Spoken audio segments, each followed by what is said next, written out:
Саламатсыздар ма, құрметті оқушылар? Бүгін біз алгебра 7-ші сынып 109-ші есепті шығарамыз. Бұл жерде берілген осындай бөлшек берілген, x деп отырғанымыз а бөлінген а плюс б дейді.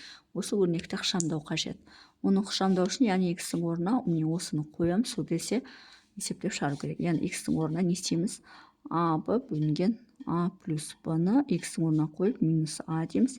Бөлшектің бөліміне де сол а б бөлінген а плюс б-ны қойып, мұнда минус б дейміз. Міне осыны шығару керек. Бұны шығару үшін ортақ бөлім а плюс б-ны аламыз. А плюс б-ны алсақ, мұнда 1 түседі, мұнда а плюс б түседі.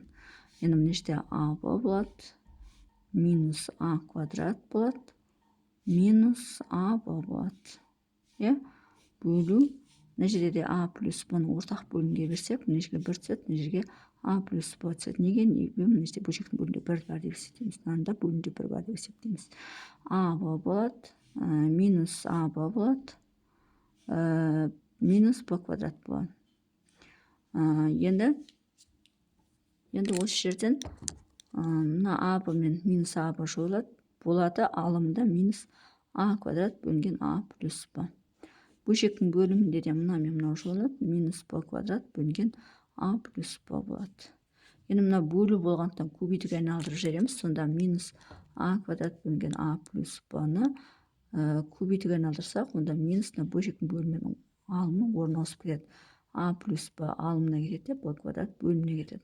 Сонда мына мен мынау қысқарады, мына минус пен минус плюс болады. Сонда а квадрат бөлінген б квадрат болады. Сонда бірінші есептің жауабы міне а квадрат бөлінген б квадрат болады екен. Енді екіншісін шығарамыз. Екіншісі бізде а бөлінген б минус x бөлінген б бөлінген а плюс x дейді. Мұндағы x деп отырғанымыз а минус б бөлінген а плюс б. Енді x-тің орнына осыларды қойып, өрнекті ықшамдау қажет. Яғни а бөлінген б азайту а минус б бөлінген а плюс б. Бөлшектің бөлімінде б плюс а минус б плюс а плюс б. Тең. Енді мына екеуінің ортақ бөлім б а плюс б болады. Мұнда а плюс б түседі, мұнда б түседі. Сонда мына көбейтетін болсақ, а квадрат болады, плюс а б болады. Минус а б болады. Минус б квадрат, мынамен плюс б квадрат болады. Бөлу. Ортақ бөлім а плюс б болады.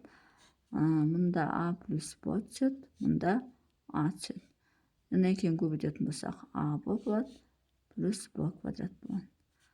Плюс а квадрат болады, минус а б болады. Тең.